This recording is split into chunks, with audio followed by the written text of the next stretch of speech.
Welcome to the Think Factory podcast. We got one question for you. What keeps you up at night?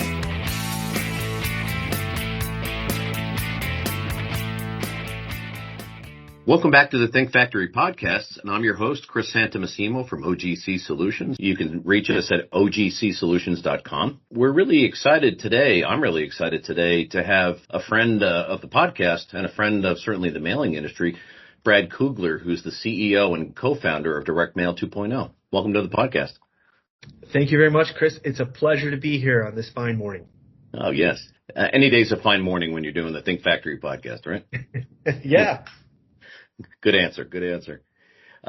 So let me set the stage a little bit. You know, I've spoken before, and guests certainly have spoken before on direct mail and the staying power for marketing purposes of direct mail. All of the things we all know. It's the tactile sensation that you get from the mail and that staying power of the mail that hangs around in your house until you get around to taking action on it. Way better than digital channels. But the interesting thing about it for me is the omni-channel marketing aspect of what you do and how that really reinforces the direct mail, strength, if you will. And DirectMail 2.0 is really a leader in that industry. So I'd love for you to talk about DirectMail 2.0 and then really introduce us to what you got going. Absolutely. Thanks for the kind words, Chris. But we believe direct mail to be the most effective marketing tool there is. And just to preface, people resist it because it's expensive, and one of the key things is, one piece of mail is one impression. Now, granted, it's tactile and it's physical and you hold it in your hands. Our major deliverable is that we'll deliver 8 to 16 additional impressions to the mail recipient. So we all know that marketing works on repetition. And if you get the piece of mail in the mailbox and you're getting 8 to 16 additional impressions that are of the same message and of the same creative as that mail piece, you are much more likely to engage. All right. That is the premise. The value proposition is very simple. If I could give you a 50% lift in your direct mail responses for only a 15% increase in cost, would that be worth it? Now, unless you're selling very low dollar items like hot dogs, one at a time, that makes a lot of sense, because what you've got is guys selling cars or jewelry or nonprofits or education or any higher ticket items, which are usually the sweet spot of direct mail. This compounds that ROI significantly. A 50% lift does not necessarily mean a 50% increase in ROI. It could be many times more than that, depending on what you're selling and those margins, of course. So we often see a compounded ROI, even though it's only a 50% lift. And that's on top of the significantly higher ROI for direct mail all by itself as compared to digital channels by themselves. Absolutely. So, I always like to say there's no guarantees in marketing, and, getting your marketing message right and delivering it to the right people and ensure that your capture or your response rate is on point are all the variables in the marketing world, and holds true to direct mail as well. If you got a subpar website, or your people don't know how to answer phones and close deals, or, they walk into your store or they can't find your store, it doesn't matter how good the direct mail is. It doesn't matter how good the email is. It doesn't matter how good your digital ads are. If you can't capture that prospect and close that deal, it's not necessarily the marketing. True. But what you're essentially doing is building on an already strong platform, really capturing the folks that would prefer to see something digital, perhaps, or reinforcing what they've seen already in the mail. I think in some cases what DirectMail 2.0 can do is maybe start with digital and follow up with printed mail. Is that true? Right. So, we've established over the years a best practice of how best to lift engagement. It starts actually with I want to call it a tickler digital campaign. So obviously we target the people on the mailing list, and what we do is about 3 or 4 days before the mail arrives, we start softening them up with a social media campaign. All right.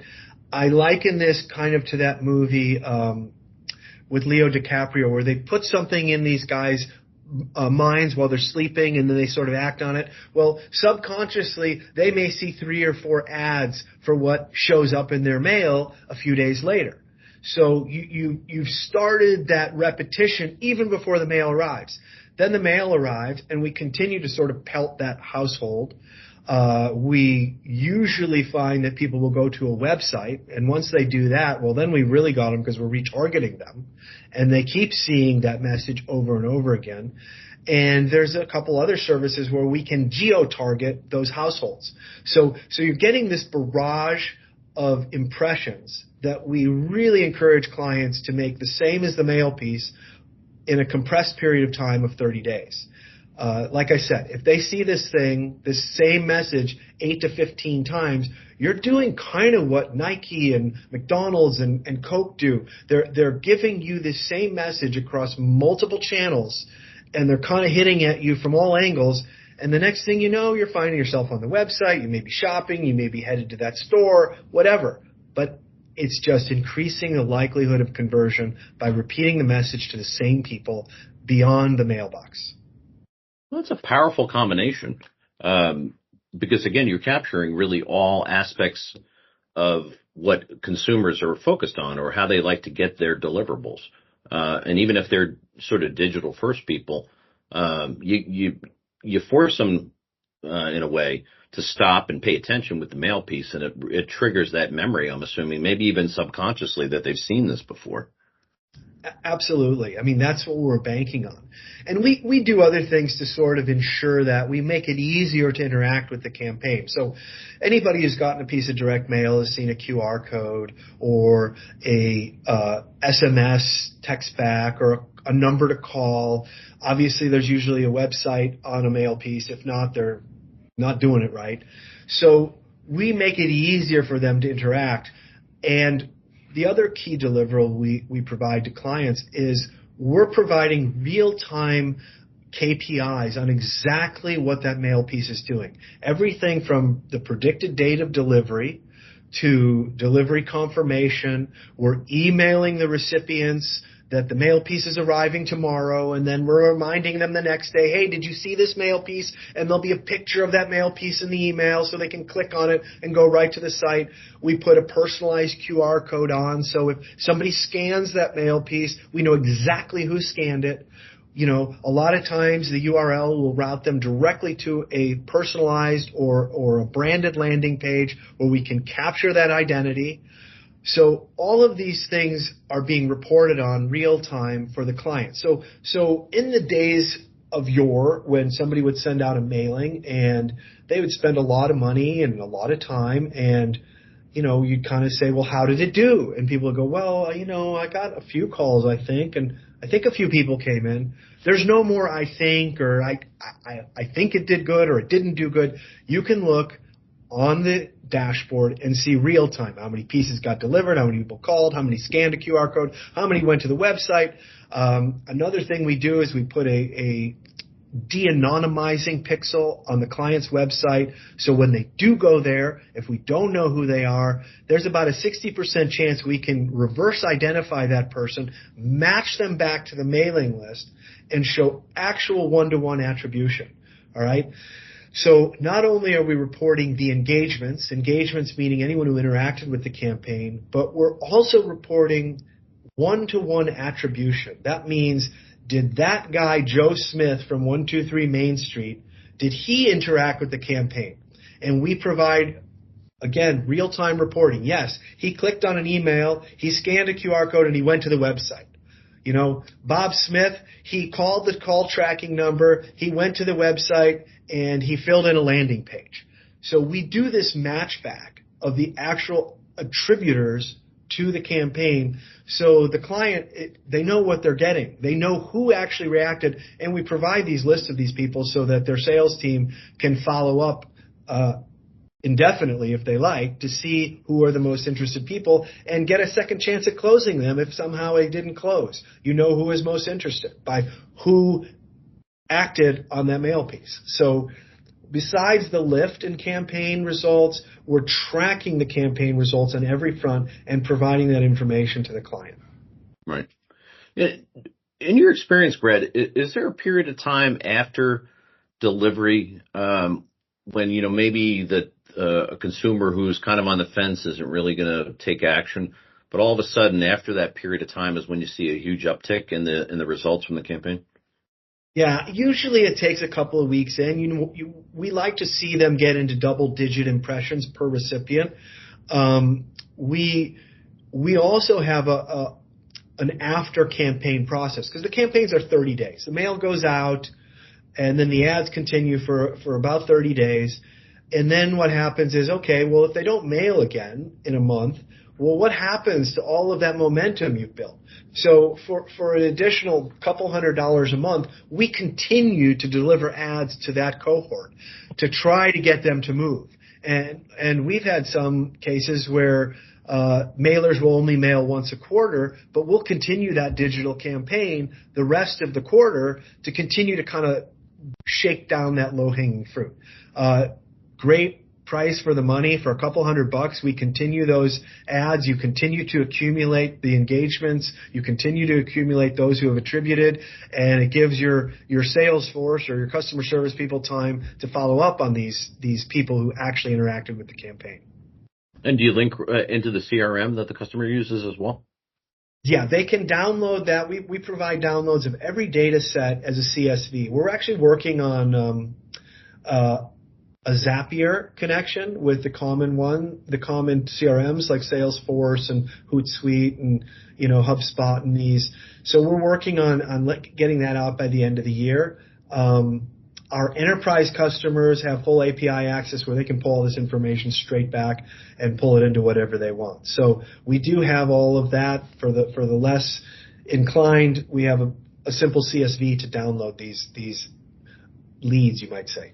So what you're doing really is creating an entire ecosystem, which I'm sure is a word you might use in describing what DirectMail 2.0 does, because you're creating sort of an end-to-end solution. And when you talk about repetitive or repetition, you're actually repeating that ecosystem and creating a circular system, right? Absolutely. We're helping them through our de-anonymizing pixel. Any web visitor, we're able to return a household address in about 60% of the anonymous web visitors, so they can build a mailing list and go back to their print partner of ours. Now remember, we don't print anything and we don't mail anything. We never touch the produced product.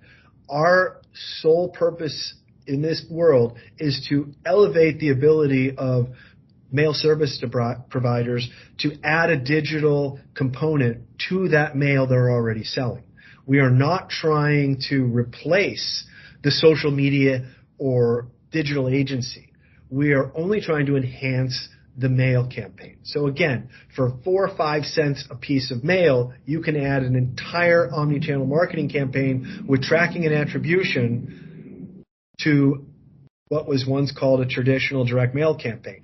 Now, what we're noticing more and more is just doing ink on paper by itself one time it's just not going to cut it. You can do it one time, but you better add some other omni-channel services. We encourage people to mail more than once. It takes 2, 3, 4 times to really develop that traction. There's an investment needed in marketing before those wheels start turning. It gives you time to hone your audience, test your creative, fine-tune your back end, but it's not a one and done, even with our product attached to it. You'll do better, but it's not a one and done. Are there any industry segments that in your experience, you've seen do better than others when it comes to this, this approach? Absolutely. We find we've had great success in the nonprofit, education, finance, and automotive. Now, I would like to say that it's probably because of the high ticket or average order volume is very high. So their willingness to invest in this is more likely, because if you're selling a Land Rover for $100,000, what's $1.50 per target to do a mailing? Nothing, Same thing with nonprofit, very low cost of cost to deliver the service. You're just asking for money. So Right. most of that cost to collect the money is in marketing. So, but we've seen it work very well in education, finance, high ticket luxury goods, even real estate. These things definitely are a sweet spot for sure. Well, you and I talked about this before. I find it really intriguing that there's competition in higher education to the extent it is. I mean, when you're talking about competing for the best high school graduates or the best graduate candidates, there's a lot of competition there, and the mailing is really education has never really gotten away from mailing, although they've supplemented a little bit with digital.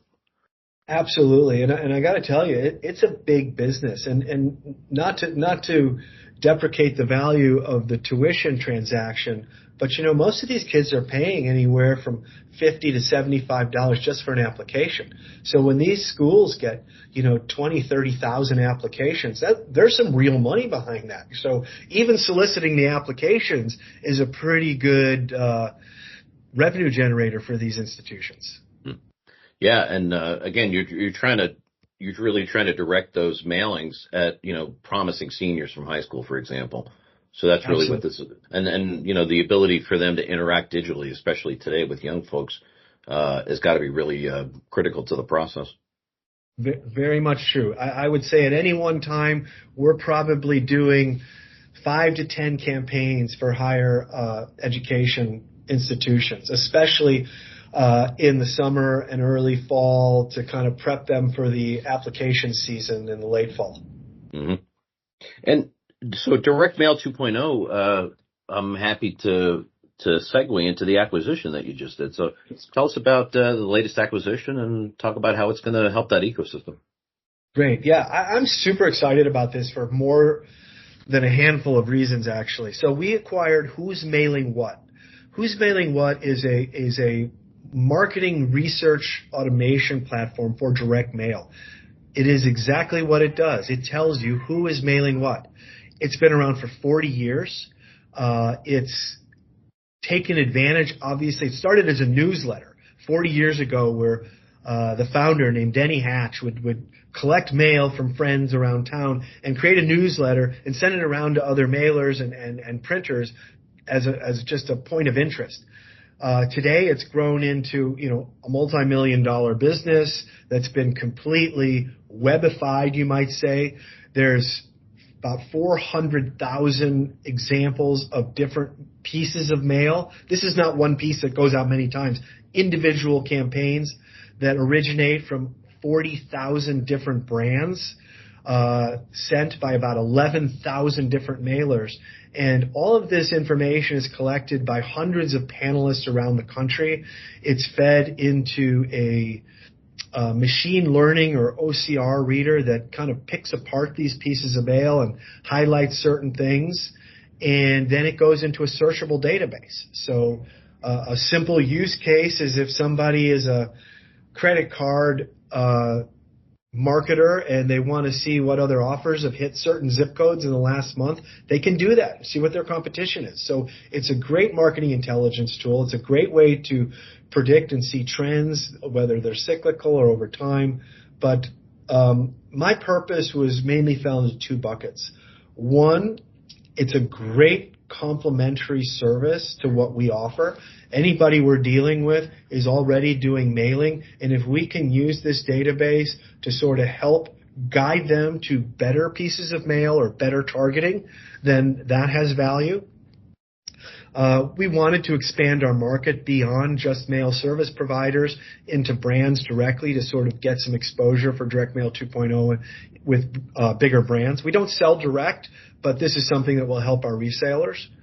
And probably the biggest thing is a product that we're working feverishly on called DirectMail 2.0 or DM20.ai. Everybody, I don't want to be cliche and overuse the AI buzzword, but what I've got now between my 7 years of launching and managing over 80,000 direct mail campaigns to 1.4 billion people, now I have this database of 400,000 different pieces of mail. I've collected about 60,000 pieces of mail, but the most interesting thing is, I'll be the biggest database of direct mail tracking research and results of anybody in the world, without a doubt.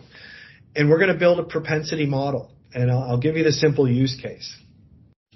Let's say you are a local jewelry store and you want to do your Mother's Day mailing. Well, you upload your creative. You obviously say that you're a jewelry store, and you upload your list of zip codes. No PII involved here. And it then compares that information against historical similar vertical mailings to the same zip codes, the same time of the year, with the, similar attributes. And it will provide you with 5 or 6 or 1 or 2, or I don't know, recommendations on how to lift your campaign. All right.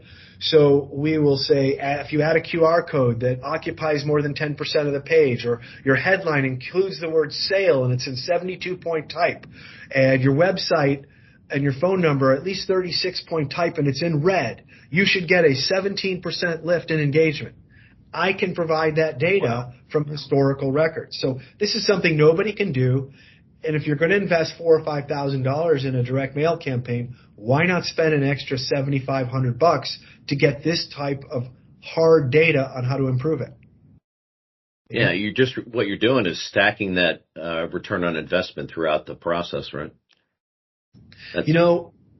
Again, no guarantees in marketing, but we want to make a direct mail campaign, which is pretty expensive. I mean, short of doing a national TV campaign, probably the next most expensive marketing option. We want to make that as close to foolproof as possible. Eliminate the mistakes and increase your chance of success.